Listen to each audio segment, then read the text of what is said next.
અને આજે આપણે બનાવવાના છે કે છે આલુ સેવનું શાક બનાવવાના છે ગ્રેવી વાળું. તો તે કઈ રીતના બનાવવું તે હું તમને બતાવવાનું છે, જેથી કરીને તમે બ્લોગમાં કન્ટિન્યુ રહેજો.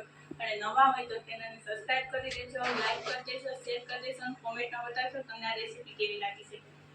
આપણે આલુ સેવનું શાક બનાવવાનું છે તો તેના માટે થઈને અહીં આપણે છે 4 થી 5 કાંદા લીધા છે અને આપણે છે તે આ ટમેટા લીધા છે 2. તો તેને આપણે છે તે પહેલાં સમારીને તેની ગ્રેવી કરી નાખીએ. પછી આપણે આગળની પ્રોસેસ કરવાની છે કે આપણે છે તે શું કરવાનું છે તે વઘાર કઈ રીતના કરવો તે આલુ સેવનું. આજે આપણે છે તે આલુ સેવ છે તેનું શાક બનાવવાનું છે ગ્રેવી વાળું. તો તેના માટે આલુ સેવ લીધી છે, ટમેટાની ગ્રેવી અને છે તે કાંદાની ગ્રેવી અને લસણની પેસ્ટ અને બીજો આપણે છે તે બધો મસાલો નાખવો પડશે. તો પહેલાં તો આપણે છે તે કઢાઈમાં છે તે તેલ ગરમ થવા મૂકી દીધું છે. જોઈ શકો છો કે આપણું તેલ થઈ ગયું છે. તેની અંદર આપણે છે તે 1 ચમચી જેટલી આપણે રાઈ નાખી દેવાની છે, 1 ચમચી આપણે જીરું નાખવાનું છે.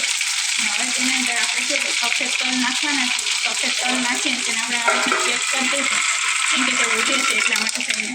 હવે તેની અંદર આપણે લીમડો નાખવાનો છે આ રીતના, અને લીમડો નાખ્યા બાદ તેની અંદર આપણે છે તે લસણની પેસ્ટ બનાવી છે તે નાખી દઈશું આ રીતે. અને તેને સારી રીતના પકવા દેવાની છે લસણને. હવે છે તેની અંદર આપણે નાખી દઈશું છે અહીં આપણે છે કાંદાની ગ્રેવી કરીને નાખી છે તે આ રીતના. હવે તેને પકવા દઈએ ગ્રેવીને. અહીં તમે જોઈ શકો છો કે ગ્રેવી છે તે કાંદાની પાકે છે. તો તેની અંદર આપણે મસાલા કરવાના છે. 1 ચમચી જેટલું મીઠું નાખ્યું છે અને 1 ચમચી જેટલી આપણે હળદર નાખવાની છે આ રીતના. અને આપણે 1 ચમચી જેટલું આપણે ધાણા જીરું નાખવાનું છે. અને અહીં આપણે છે લાલ મરચું નાખી દઈશું આ રીતના 2 ચમચી જેટલું. હવે છે તેને સારી રીતે મિક્સ કરી લઈએ, બધા મસાલાને પાકવા દઈએ. પછી આપણે ટમેટાની ગ્રેવી નાખવાની છે.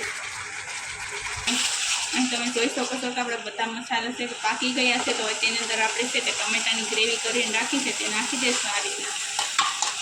અને હવે છે તેને પણ આપણે સળવા દઈએ થોડી વાર માટે. અહીં તમે જોઈ શકો છો કે જ્યાં સુધી છે તો આપણે તેલ ઉપર ન આવે ત્યાં સુધી તેને આપણે છે તે પાકવા દેવાનું છે ટમેટાની ગ્રેવી સાથે. એટલે છે તો આપણું પરફેક્ટ એવું છે તો આપણી ગ્રેવી તૈયાર થઈ જાય. પછી જ આપણે આગળની પ્રોસેસ કરવાની છે, તેમાં શું નાખવાનું છે તે. અને તમે જોઈ શકો છો કે આપણે ગ્રેવીમાં છે તે તેલ ઉપર આવી ગયું છે. તો તેની અંદર આપણે પાણી છે તે નાખી દઈએ. આ રીતે પાણી નાખી દેવાનું છે. હવે તેને થોડી વાર માટે ઉકળવા દઈશું. અહીં તમે જોઈ શકો છો કે આપણું છે તે પાકી ગયું છે ગ્રેવી. તો તેની અંદર આપણે સેવ નાખી દઈશું આલુ સેવને. હવે તેને છે તે સળવા દઈશું આ રીતે મિક્સ કરીને.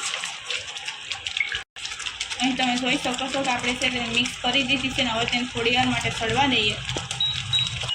અહીં તમે જોઈ શકો છો કે આ રીતના છે તે તેલ ઉપર આવી ગયું છે. તો આપણું છે તો પરફેક્ટ એવું શાક સળી ગયું છે અને સળતા બી સાથી વાર નથી લાગશે. કેવું સરસ મસાલું સળી ગયું. તો ગેસને આપણે ઓફ કરી દઈશું અને તેને નીચે ઉતારી લઈએ.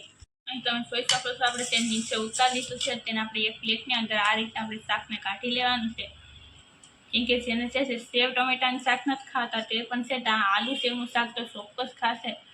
એવું ટેસ્ટી એવું આ શાક બને છે કેમ કે જોતાં જ ખાવાનું મન થઈ જાય છે અને એવું ચટપટું બને છે. અને તમે છે તે રોટલી સાથે છે, પરોઠા સાથે છે, રોટલા સાથે કોઈ પણ વસ્તુ સાથે તમે સર્વ કરી શકો છો. અહીં તમે જોઈ શકો છો કેવું સરસ મસાનું આપણું શાક બનીને રેડી થઈ ગયું છે. અને નવા હોય તો ચેનલને સબસ્ક્રાઈબ કરી દેજો, લાઈક કરી દેશો, શેર કરી દેશો અને કોમેન્ટમાં બતાવશો તમને આ રેસીપી કેવી લાગી છે તે. અહીં તમે જોઈ શકો છો કે આપણું આલુ સેવનું શાક છે તે બનીને રેડી થઈ ગયું છે ગ્રેવી વાળું. તો તમે જો આ રીતનું શાક છે તમે છે તે પ્રસંગમાં પણ તમે બનાવી શકો છો ને એવું ટેસ્ટી લાગે છે. કોઈ ઓળખી પણ ન શકે કે તે સેવ ટમેટાનું શાક છે કે આલુ સેવનું શાક બનાવેલું છે. તો તમે પણ ચોક્કસ બનાવશો અને નાના મોટા પ્રસંગમાં પણ આ શાકનો યુઝ કરી શકો છો. પણ તેને છે તે પૂરી સાથે છે, પરોઠા સાથે છે, રોટલી છે, રોટલા કોઈ પણ વસ્તુની સાથે છે તમે સર્વ કરી શકો છો. નાસ્તામાં પણ તેને સર્વ કરી શકાય તેવું આ શાક બને છે. ને એકદમ ટેસ્ટી અને બધા લોકો છે તે બધાનું ફેવરેટ થઈ જાય અને આંગળા ચાટતા થઈ જાય તેવું બને. તો તમે પણ ચોક્કસ બનાવજો. નવા હોય તો ચેનલ સબસ્ક્રાઈબ કરી દેજો.